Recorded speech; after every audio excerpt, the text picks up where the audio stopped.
Burgers have always been about being cheap, easy, and delicious. But nowadays we got all sorts of fancy stuff. A5 Wagyu this, $65 gold leaf burger, blah, blah, blah. But does spending more money really make it that much better?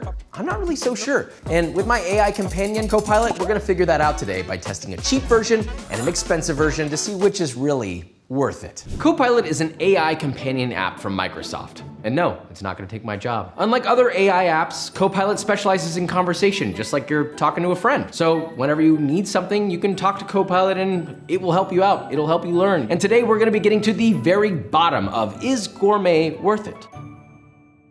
Would you agree that a proper fresh-made burger bun is required on a fancy burger? Absolutely. A good bun is the unsung hero of a burger. Don't you think it needs to be fresh-made though? Yeah, fresh made makes all the difference. Perfectly baked, fluffy bun is key to holding all those juicy layers together. Jesus. Where's your go-to spot for that perfect burger experience? Here in this kitchen. Are you kidding me? Well then, chef's kiss to you. Whoa.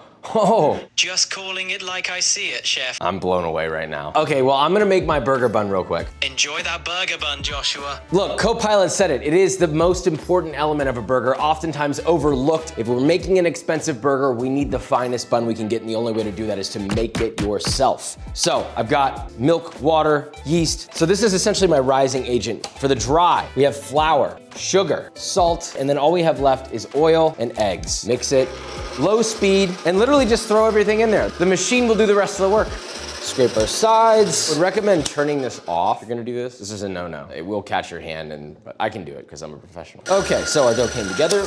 We'll drop this bad boy. And then we have essentially a rough dough. You're just gonna knead it until it's nice and soft. And once that's done, you can cover it with a damp towel, plastic wrap, let it rise for an hour. Once that's risen, it has doubled. It's plump, it's juicy, it's full of air. Not anymore. So you're gonna punch it down, dump it out, get yourself a touch of flour, prevent it from sticking. And the goal is to divide this into 6 even pieces. You can eyeball it, it's fine. 1, 2, 3, 4, wait, hang on, 2, 4, 6, there we go. Math. Each of these will be shaped into a light ball, like that. Repeat with the rest of your buns. Copilot, I'm shaping my burger buns right now. How tight do you think the dough should be? They don't need to be rock solid, but you'd want a nice taut surface to help them keep their shape. You're correct, actually. I was just quizzing you. Good luck with those burger buns, Joshua. What's your next step? Once I'm finished shaping these, I'm just gonna put them on a baking sheet that's lightly greased and let them proof. Letting them proof gives them that nice airy texture. Such a game changer. Keep me posted if you need a virtual cheerleader. I'm feeling cheer-led. He's like, nice burger buns, you look great, you smell good. So buns go onto your baking sheet. So these are gonna cover with plastic wrap to proof, and then we bake. Fresh baked buns, looking lovely. I'm just gonna brush them with some melted Irish butter. Does that sound nice, Copilot? Sounds like a patty perfect morning, my friend. How do you plan to enjoy those buns? Some gourmet burger magic going on? I think the buns themselves are the magic. Good bread can make or break a burger. What's your secret to getting those buns just right? Just time and love, and maybe a hydrocolloid to help soften them. Time, love, and a touch of science sounds like a recipe for burger bliss. Do you usually experiment with different bread recipes, or do you have a go-to favorite? I've been experimenting with them for years, actually. This is my go-to recipe that took me, I don't know, 3 or 4 years to develop. I would argue it's one of the most famous burger bun recipes in the world, and it's mine. That's some serious dedication. Taking the time to perfect your recipe really shows. Copilot's making me feel good. I got good buns. We're ready to make our burgers. All right, so it's gourmet burger time. I am using heirloom tomato because that feels gourmet, but how are heirloom tomatoes grown? Heirloom tomatoes earn their gourmet cred from their deep, varied flavors, quirky shapes, and vivid colors. So I sliced my tomato, but this is where most people go wrong. We season everything else with salt. Why not the tomato? The tomato's full of water. It's gonna take away a lot from the flavor, so you need to add always a touch of salt. Love it. That's a solid gourmet move. What's next on the burger lineup? Stacking it up yet? Not yet, we gotta sear this bad boy. I've got a stainless steel pan heating up over medium-high heat. This is a large 8-ounce Wagyu beef patty. This is a really high intramuscular fat Wagyu, so this is gonna be a very juicy, a very fatty patty. Also, a very expensive and gourmet patty. Okay, so our pan is hot. I'm gonna take my beef and I'm gonna slap it in there. Make sure it makes full contact with your pan. I don't want any bald spots on this. We're gonna try to get as even browning as humanly possible. Generously salt, pepper, sear for 2 to 3 minutes, and then we'll flip. Now while that's searing, I got a little something special. We have a seared foie gras compound butter, garlic, chives, the expensive, highest quality French foie we could find, and I'll show you what we're gonna do with that in a second. Okay. This is ready to flip. I'm gonna get underneath that patty, quickly flip. Look at that, beautiful browning. I'm gonna press it down so it retains its shape. Cook it for like 20, 30 more seconds and then cut the heat off. It's gonna continue to cook that way. We're gonna let it rest for about 3 to 5 minutes with a thick coin of our foie gras butter right on top. That's just gonna melt over that. I have a beautiful slice of American cheese is gonna go right on top of my burger. It's gonna melt beautifully on there. We're putting American cheese, not a fancy cheese, not aged white cheddar, American cheese, because I think that's what truly represents a burger, fancy or not. While that's melting, I'm assembling my gourmet burger. I'm really excited. I have my homemade buns. I'm putting those down. I have a truffle preserved lemon mayo going on the bottom bun first. Next, I'm adding dill pickle. I slice mine into sheets so it coats the entire bun. Uniformity means uniform flavor. Okay, I have my heirloom tomato next. So now we have a nice strong bed for our lovely Wagyu patty. Foie gras butter go right on top. 2 more small elements. We have shoestring onions. We have our top bun, getting more sauce on. Always double sauce your buns, trust me. We crown our lovely, juicy king. That is not only a big burger, but it is a beautiful Wagyu, expensive gourmet burger. We put a lot of money, but we also put a lot of love into this. So now it's time to get started on our cheaper burger. First things first, I'm gonna make a classic burger sauce. And look, I think a great burger sauce should stick to the OG flavors of what you would like in a burger. Ketchup, on the other hand, I do not like on a burger unless it's used as an element for a sauce. Copilot, do you feel like a burger should have just ketchup on it? I feel like that's for children. A burger can be so much more than just ketchup. What's your take? I prefer a sauce. I think that there needs to be a sauce with many of the elements that make a great burger. I have in my sauce mayo going in, I've got ketchup going in just for sweetness and a little bit of depth of flavor, and yellow mustard. Not Dijon, not a fancy mustard, yellow deli mustard. We have onions to caramelize. This is inspired by the In-N-Out spread. So I'm putting my onions in some melted butter in a small pan, a little bit of salt, and we're gonna let those naturally caramelize with their own sugars. These are gonna cook for like 15 to 20 minutes, low heat, stirring often, and once that's done, you're left with beautiful, sweet, caramelized onions. Do you think your sauce would work as a dip?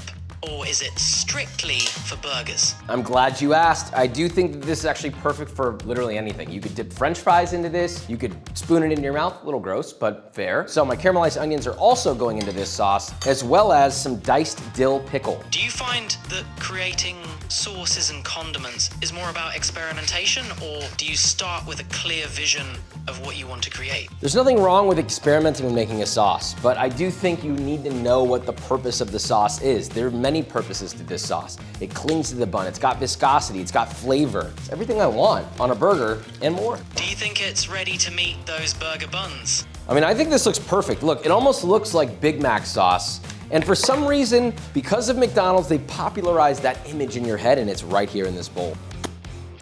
Yeah, it's ridiculous. At this point, the beauty of this cheap burger is it's very simple. We don't really need to do anything else other than toast our buns, sear our burger, add our cheese, and assemble. So let's do that. I have a pre-made seeded Marty's bun. I think this is the perfect bun for a cheap, easy burger that's always gonna deliver. You don't have to spend any time making it. So I have our griddle. We're gonna butter that generously on one side and just quickly toast our buns first. Always toast your buns first. The worst thing you can do is have your burger ready, the cheese is melty and it's ready to go on the bun, and you're like, uh-oh, I don't have any buns. Not good. Oh yeah, look at that, see? Nice and toasted, ready to be assembled. I'll pop that over here to relax. Now we're gonna smash our patties. First step, a nice ball of 70 to 75% lean beef. I want it fatty. It's about 2.5 to 3 ounces. The patties are gonna be small because we're double pattying it. That goes down, parchment on top, smasher and smash it flat. Salt to taste, black pepper. I'm gonna quickly scrape underneath, boom.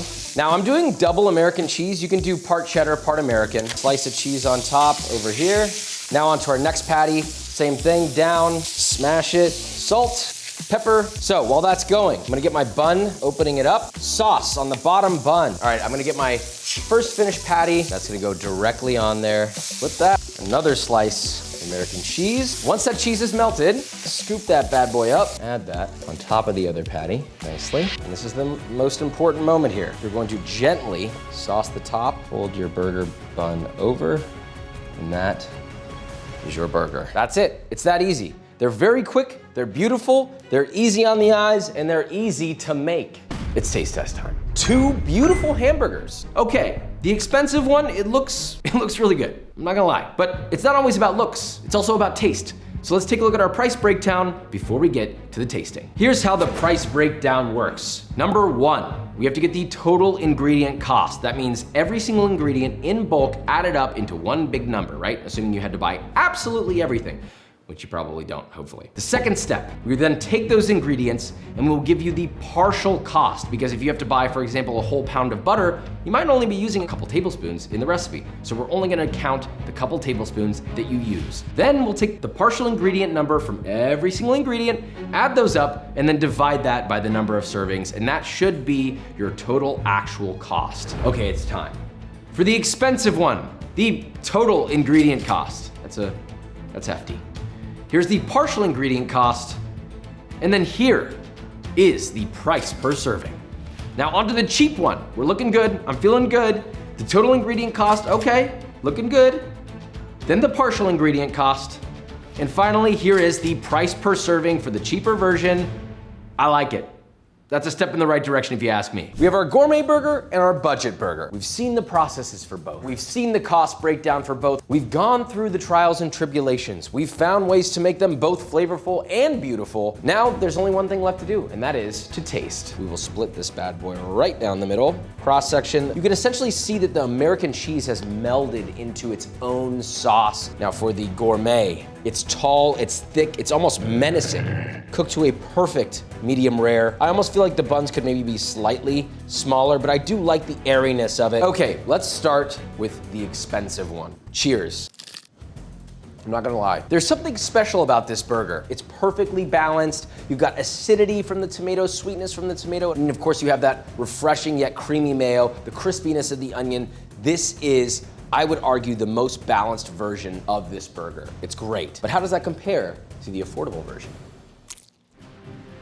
This burger is everything you anticipate in a burger. If you were to close your eyes and imagine what the perfect burger tastes like, what it smells like going up to your mouth, what it feels like texturally. The patty, it's crispy on the outside, but juicy and meaty on the inside. The American cheese kind of becomes this sort of gooey, cheesy sauce, which then has the richness cut by that acidic, sweet caramelized onion creamy sauce that's on there. It all becomes one perfect experience. If you consider price, effort, flavor, expectation of a great burger, the winner is clearly flat out the affordable version. I would love to know what Copilot thinks. Maybe it's just a case of less is more. Sometimes simple ingredients let the flavors shine through without overwhelming your taste buds. What do you think? That's exactly what I said. I completely agree with that. That said, we have an affordable version, we have a gourmet version. Both are great. The choice is yours. Either way, you're gonna have a great burger. Huge thank you to Copilot for its help today. If you wanna learn more about Copilot or download it, you just go get it in the App Store.